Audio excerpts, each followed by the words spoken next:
Stipko live with you, going back to Ireland with our good pal JJ Gilmour. JJ, how are you? Did you enjoy the break? Was it fun?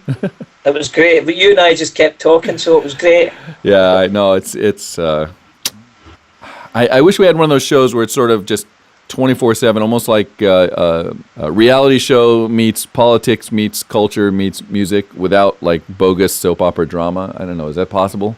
Maybe that should be your next musical.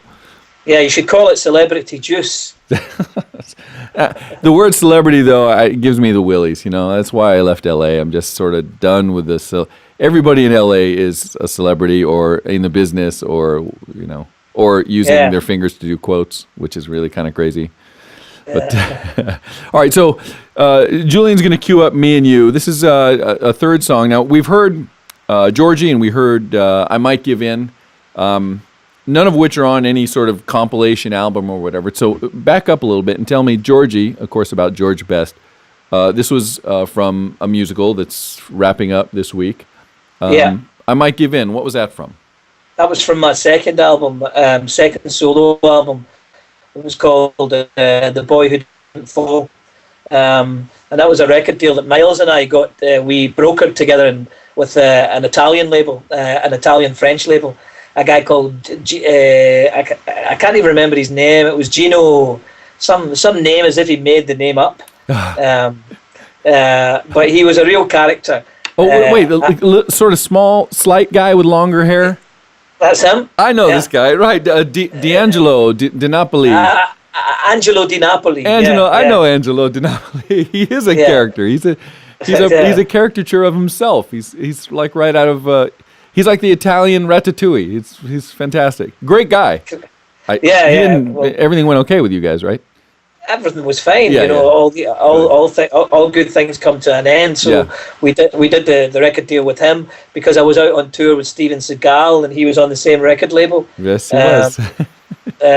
So that happened, and then this next song that you talk about, Me and You, was the song that Miles Copeland heard. Miles Copeland was introduced to my album by his next door neighbor in Los Angeles. Sheryl Crow? No. His next door neighbor was an English film director. Yeah, on the other side. Yeah. Who I knew from Jersey, in the island of Jersey. I knew his nephew, and he passed the album on to Miles. When I came to meet Miles in Los Angeles, it turned out that his next door neighbor was none other than the director of Alfred Hitchcock. So that's fantastic. Lovely man. All right, so we're going to hear Me and You now. This is the third track that you sent over to us, and which was recorded in New York City and mixed in New York City and Times Square with Michael Brower, the guy who did all the Coldplay albums, fantastic. And it was recorded in Dan's House of Love, close to the Limelight. Wow. Yeah, we were talking about you and measuring your landmarks by bars. Not that Scots or Micks do that, but it's been known to happen. I'm still sort of nursing a hangover from August, so let's get right to it. This is Me and You, JJ Gilmour, another one of his fantastic songs here. Julian, let's hear it.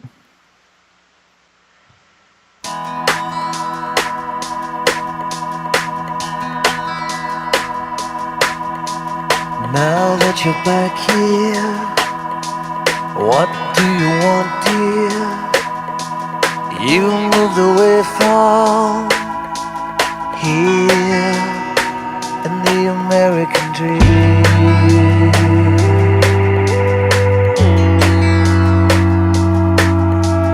There's nothing to it, I guess that you blew it. You couldn't do it.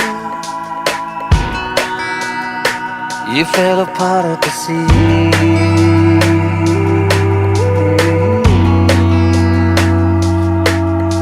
And turn your motor, tell your mother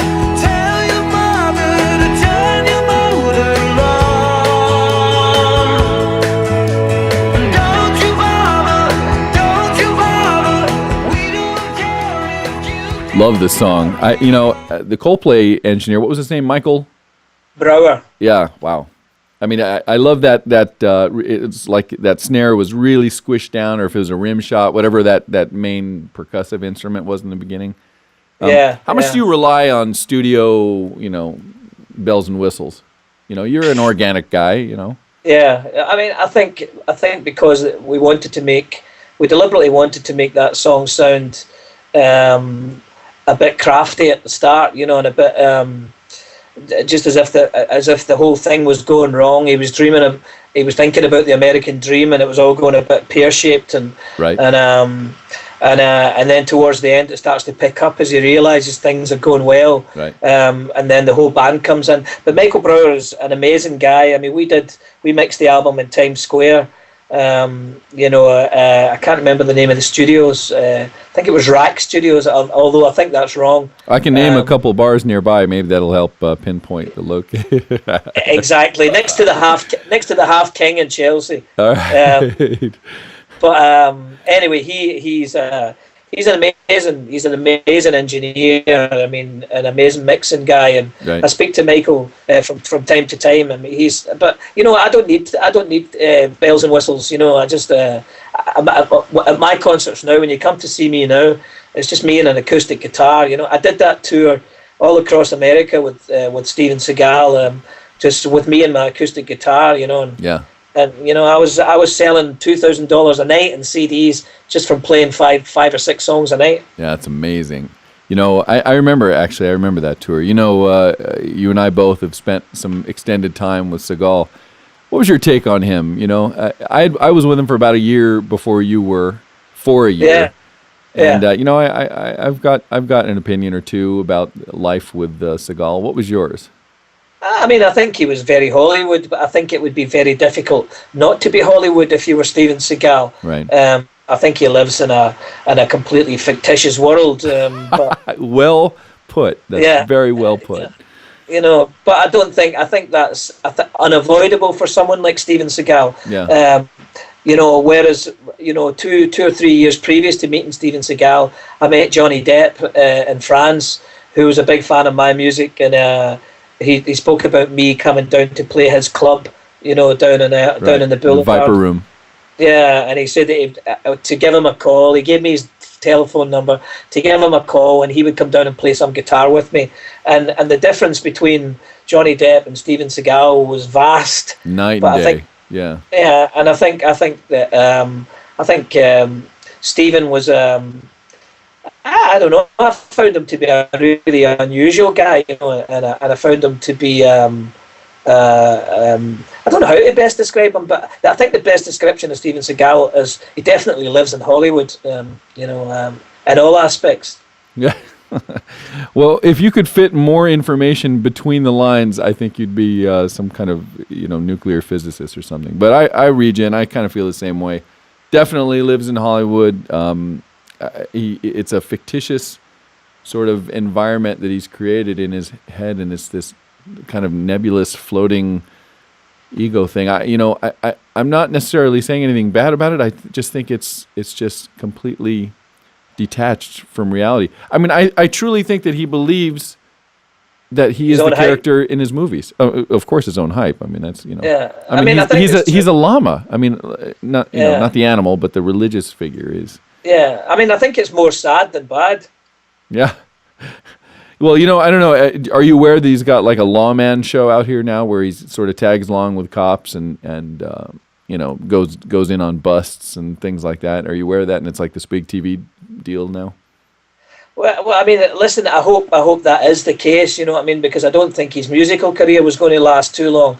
I think as Billy Connolly used to say, you're best to stick to what you know. Yeah. And I think Stephen probably his martial arts and his physique and stuff just didn't lend itself to being convincing on stage. The band that he had along with him were sensational. Yeah. Well, I'll tell you, to his credit, to his credit. The one thing that he is no joke about, and he looks a little soft sometimes, a little mushy around the edges. His martial arts, his Aikido, Real deal. I mean, I've seen the guy launch people that were genuinely, during sparring or training exercises, they were genuinely trying to get a few in on him, and he launched them without breaking a sweat, with the tiniest little effort. They went flying, and everyone around there. I've got extensive martial. A lot of people had a lot of martial arts experience, and we were all looking at each other, going, "Oh my God!" So, in that respect, I mean, that's why his career began with. I'm sorry, JJ, we're talking about Segal. That's all right. All right. His career began with he was bodyguard for Kelly LeBrock. So his bodyguard chops that's what his deal was. He was a head buster. Yeah, and that's what concerned me on the road with him, because we seemed to be attracted to the same kind of girl. Yeah, and that was a bit of a concern for me. Yeah, yeah, he's that's okay. Anything else, I think we might hear from his attorneys. But I'm glad you made it back in one piece, and I'm glad I did too, and it's a good thing. We left in good friendship, so much so that I got him a guitar deal back in the UK. Oh, really? Yeah. Wow. Yeah. Coming up for JJ Gilmour, what's on the horizon? You may give in, you may stop the business, you may stay in the business. You're divorced. Yeah. What's going on? Yeah, I'm writing a new musical. Another one after Georgie. Yeah, I'm writing a new musical about two young guys from my hometown, and it's a real Scottish Huckleberry Finn tale. Wow. Well, these kids think they can take the world on. And they inevitably don't, but it's a great tale, and it's a real Huckleberry. Everybody loves a Huckleberry Finn tale. Oh yeah. And I've got that. I've started on the new album, and because I'm in Ireland, it's great. I've got a big selection of musicians. I've got just 300 yards down the road there. I have Van Morrison's drummer. Wow. He'll play with you and all? I mean. Oh yeah, he's done it. He's already played all the drums on the new album. Oh, nice. And I have Van Morrison's bass player, who's coming in to play the bass. And then I'm going to have all the guitars done by Jack Petrozelli, who's in New York, who plays guitar with Patti Smith and Rufus Wainwright, and so Jack's playing guitar on it. What's the name of the musical coming up? It's called Echiku Blue. Okay, you're gonna have to explain that. What's Echiku Blue? Echiku. You know the old song Echiku Park? No, I'm sorry. It's an old. Well, actually, the better title for you is called Me and My Gal. Wait a minute. Why is that the better title for me? Not that I mind. I prefer a gal over anything that itches. But yeah, but Echiku Blue is the kind of it's an alternative title, but the title should really be Me and My Gal, because it's about a guy and his friend Gallagher, and he calls him Gal for short. Right. And it's about these two kids, and it's a real contender. We have already been to see the National Theatre of Scotland, and they're very interested in it. So. All right, Echiku Blue, a.k.a. Me and My Gal, that's the musical coming up. And then you were telling me about the album, the next album that's coming up that you've recorded. Is the entire thing recorded? What's the status? Just the drums at the moment. All right. So we're going into the studio now with the bass player, because I've been on the road with this musical now and been working with this for the last 3 or 4 months. Right. So I have to finish now, and that's all. That finishes tomorrow, and in Limerick, down south, down south. Right. And then we'll go straight into the new album. The new album's going to be called Slowcomotion. Slowcomotion. Yeah. Where do you come up with these names? Echiku Blue and Slowcomotion. I love this. I'll write this down. Motion. JJ, can you tell me a little bit about your politics, man? I got to know. You seem to have been sort of the Teflon Scott out there. You're the Robbie Burns, even in the middle, no problems anywhere. And there's all kinds of politics amidst you, on your left and on your right, or actually for you, on your north and on your south. Yeah. Do you have an opinion? Are you polarized at all? What's up? No, I mean, I don't know enough about politics. I only know that we shouldn't fight, and that we shouldn't have war to try and gain what we need to gain. I'm totally against war, and I'm totally against people harming other people, because, they think that's the right thing to do. I think, and all this all this fighting that's going on all over the world is just I can't stand it. I think it's terrible. Like, it would have been easy for me to fight when I was a young man. I was a really aggressive young man, but I just learned to work with who I was, and I think other people should do the same. And war it's never about what it's supposed to be about. There's always a hidden agenda. Politics, British politics or Irish politics, I don't know enough about them, but I know about wars. Well, that's a salient statement. I wish more people would just look at the thing like you do, sort of a common sense approach, and unplug the violence out of it and just start having dialogue. Then Absolutely. People like Miles' dad wouldn't be needed then. And they could go back to their ancestry or what was he? He was an anthropologist or something. Yeah, back to the family, right? Yeah. People. I've got to tell you something. I was always scared of America as a young man, and I tried to go out and live in New York when I was in my late 20s, and I was terrified of it. It wasn't until I came back on that tour actually, I've got probably something to thank Miles Copeland and Steven Segal for, because when I went on that tour and toured around America, and me and Steven toured extensively around America, I met some of the nicest people I've ever met in my life. Just good old apple pie, blue blood Americans that completely reinstated my faith in American people. Because we have all this silly, British propaganda. They're looking to blame other people, and they're looking to blame the big bad Yanks, against Blighty, Right. And I'll tell you, I met some of the nicest people I've ever met on that tour. And I go back to America and tour in a heartbeat. Yeah. JJ, you're not alone in that feeling, and it's not specific to America. Like you, I've gone to places coincidentally with Miles, as a matter of fact, a few times, and with Segal a few times. But I've been to places that frighten me on the surface, and then once you get there, you go, my God! It's at the risk of sounding cliche, you say, these people are like everybody else. We're just regular. Into some really, I don't want to mention the countries, but some really oppressed communist countries, and I'm thinking, okay, I'm going to go there and somehow I'm going to be marching or something, and these are people just like the rest of us, and the Middle East, same thing. These people, they're bakers and they're, shoe repairmen, and it's like, what are we fighting over? Religion? Is it really a strip of land this big? Is that why everyone's dying? What's I don't know. Yeah.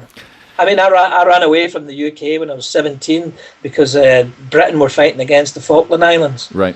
And at that time there was talk of people a draft, being brought, right? Yeah, a draft, and I was like, see you later. You're not drafting me, What would bring you to the point where you would fight for your country? If you were invaded, if the Redcoats or whoever were coming into Glasgow, would you bust out a rifle, or would anything bring you to the point where you'd use violence to defend yourself? I think you ultimately, if someone was busting down your door to come in and get your family, then you would have. Of course, on a political level, is there a line that you draw? Definitely not. I don't think if it's political, then keep it political. A war is not going to solve politics. Right. God, I wish more people listen to you. J.J. Gilmour for president, for crying out loud. Let's have it. For world leader. He should have been back here at the UN. All right, man. So it's www.jjgilmour.com. I'm going to spell that. It's Gilmour. So it's the letter J twice. JJ. Yep. Gilmour. jjgilmour.com. Got albums coming up. We got plays and musicals, and you're selling kitchen knives and all kinds of stuff going on with JJ.